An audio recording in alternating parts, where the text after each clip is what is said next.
তুলে নিলাম, রান্না আমার রেডি। তো দেখতে লাগছে না পুরো মাংস রান্না।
কেটে দিন।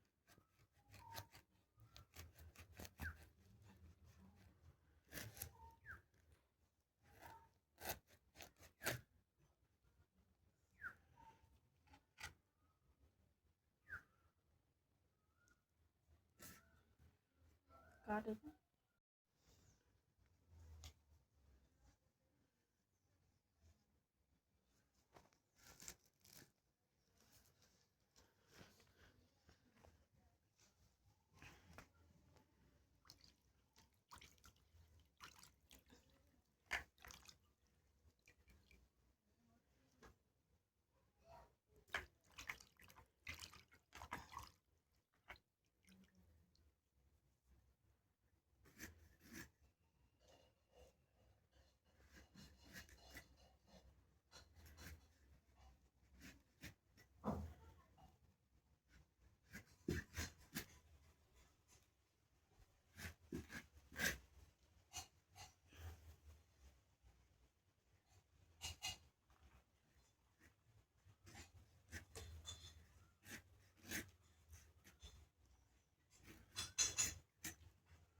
হাত দিন।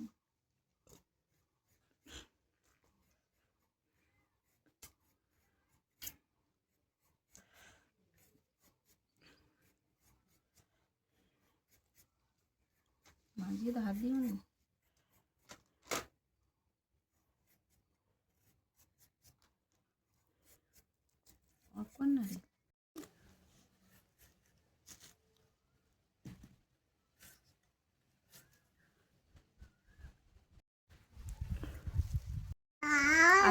আরেকটি নতুন রান্নার রেসিপি নিয়ে এসেছি। আজকে আমি তোমাদেরকে দেখাবো এঁচোড় চিংড়ি। এঁচোড় চিংড়িটা আজকে একটু আধুনিক স্টাইলের দেখাবো।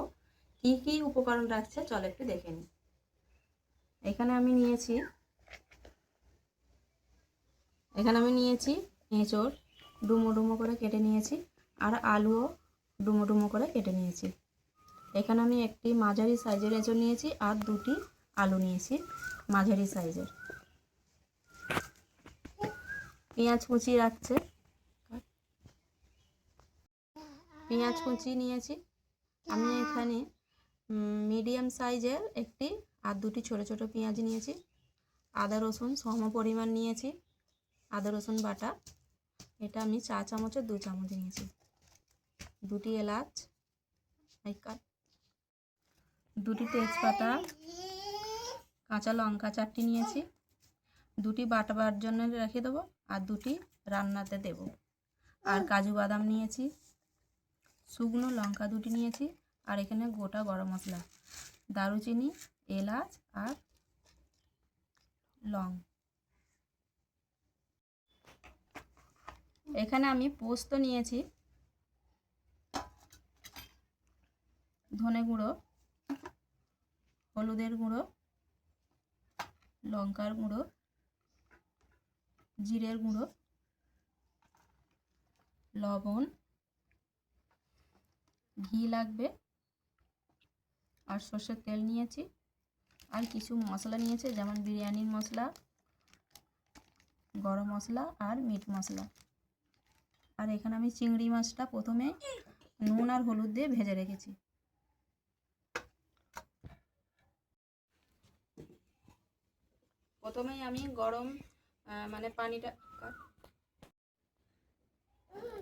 প্রথমেই আমি এখানে পানি গরম করতে বসিয়ে দিয়েছিলাম। এর মধ্যে 1 চামচ লবণ আর সামান্য হলুদের গুঁড়ো দিয়েছিলাম। তো কাঁচা এঁচোড় আর আলু এর মধ্যে ঢেলে দেব, খানিকক্ষণ সেদ্ধ করে নেব।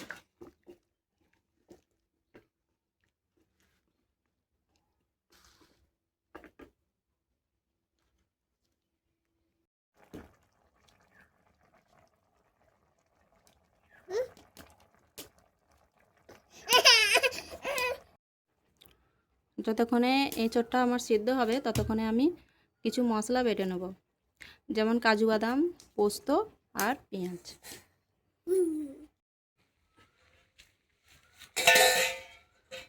এঁচোড় আর আলু আমার সেদ্ধ হয়ে গেছে, এটাকে আমি এবারে তুলে নেব।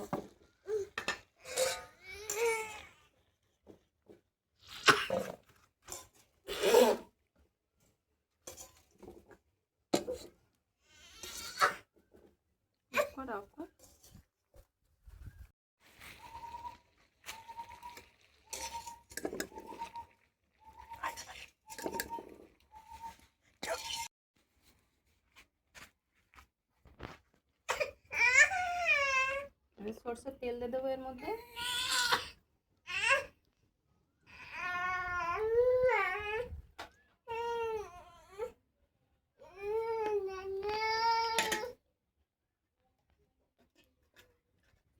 তেজপাতা, শুকনো লঙ্কা,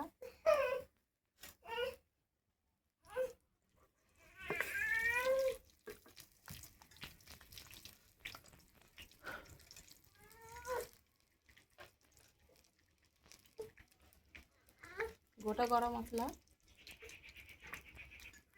কাটবি নিয়ে আদা টানতো, আদা রসুন পেস্ট,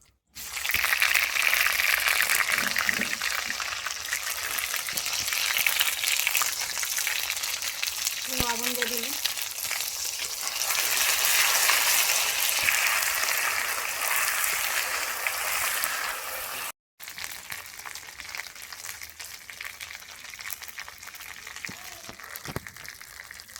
এবার পেঁয়াজটা আমি যেটা বেটে রেখেছি দিয়ে দেবো এর মধ্যে।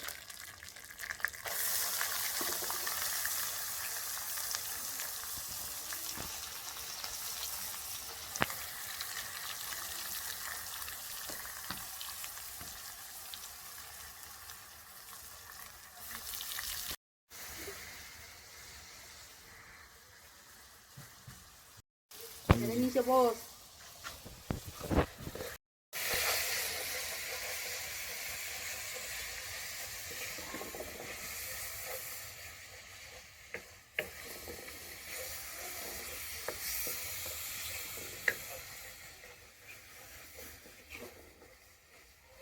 যতক্ষণ না পেঁয়াজটা আমার ভাজা ভাজা হয়ে আসছে, মানে ব্রাউন কালার হয়ে যাচ্ছে, ততক্ষণ আমি এইভাবে নাড়তে থাকবো।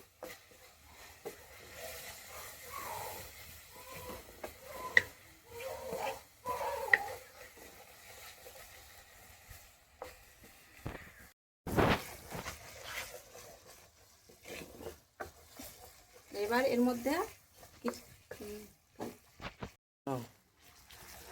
পেঁয়াজটা হালকা বাদামি রং এসে গেছে। এবার আমি এর মধ্যে কিছু মশলা যা যা দেবার অ্যাড করে নেব।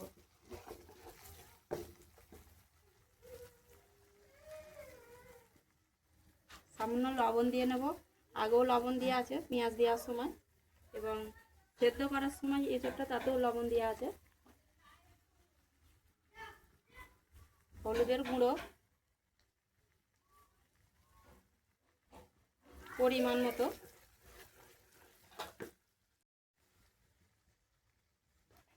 ধনের গুঁড়ো পরিমাণ মতো,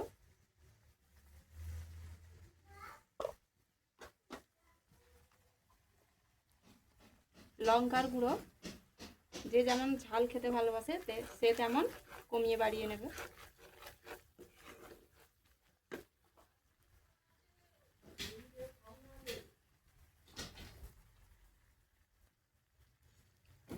জিরের গুঁড়ো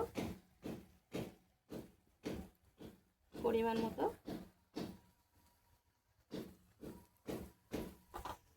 এবার মশলাটাকে আমি ভালো করে এইভাবে কষিয়ে নেব খানিকক্ষণ, বেশিক্ষণ নয়, নাহলে মশলা পুড়ে তিতোভাবে এসে যাবে। মশলা পুড়ে গেলে রান্নাটা ভালো হবে না।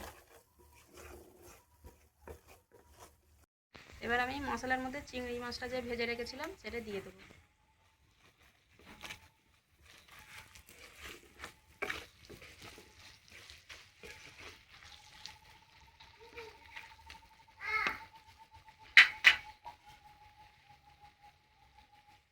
এরপর এঁচড় আর আলু যেটা আমি সেদ্ধ করে রেখেছিলাম সেটাই এর মধ্যে অ্যাড করে দেব।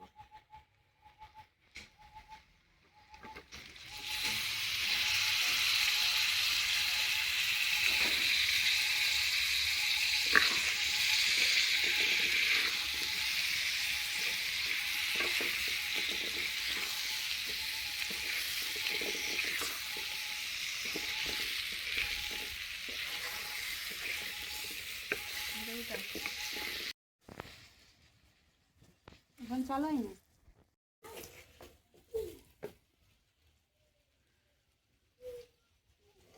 এবার আমি পানি অ্যাড করে দিচ্ছি।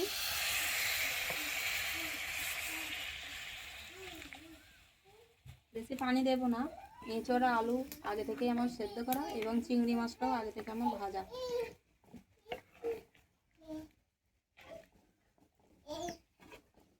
এবার এই তরকারিটা ফুটে যাওয়া পর্যন্ত আমি অপেক্ষা করব। তারপর আমি যে বাটা মশলা আছে, পোস্ত, কাজু বাদাম, কাঁচা লঙ্কা, সেটা এর মধ্যে অ্যাড করে দেবো।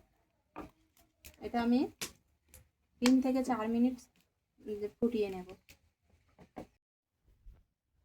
এখানে আমি পোস্ত, কাজু বাদাম আর কাঁচা লঙ্কা দুটি বেটে রেখেছি, এইটাই এর মধ্যে মানে তরকারির মধ্যে অ্যাড করে দেবো।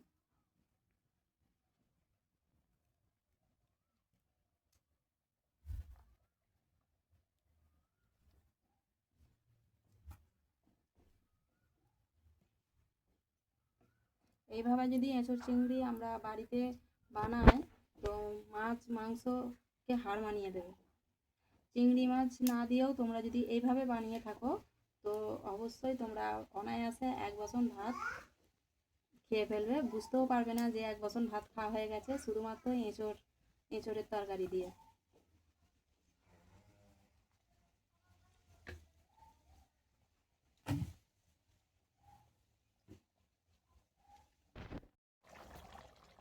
ওইভাবে নয়, কাট।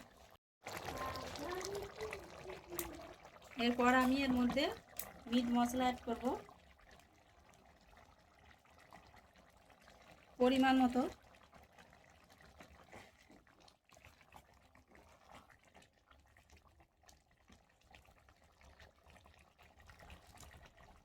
সামান্য গরম মশলা,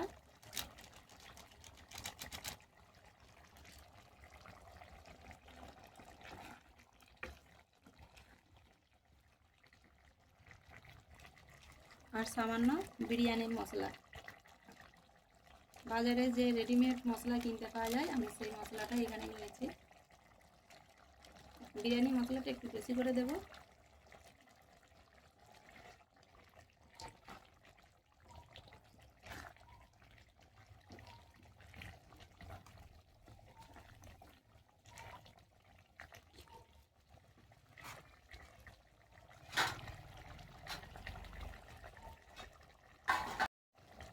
চিড়ে রাখা কাঁচা লঙ্কা,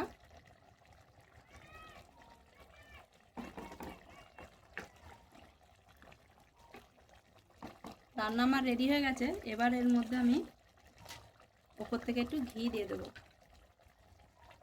ঘি দিলে এর স্বাদ আরও দ্বিগুণ হয়ে যাবে।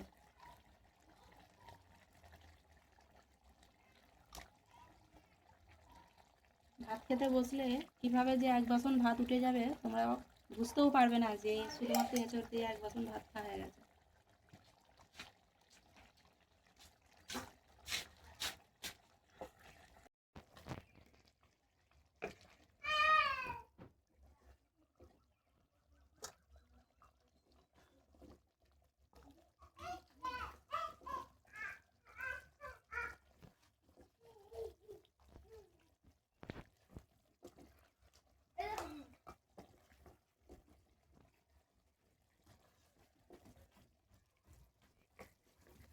তরকারিটা আমি তুলে নিলাম।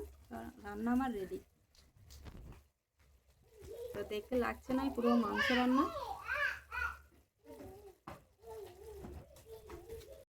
আজকের এঁচড় চিংড়ি রান্না তোমাদের কেমন লাগলো অবশ্যই বন্ধুরা তোমরা কমেন্ট করবে, লাইক করবে এবং শেয়ার করতে ভুলবে না। এবং ভালো লাগলে আমার চ্যানেলটির পাশে থেকো।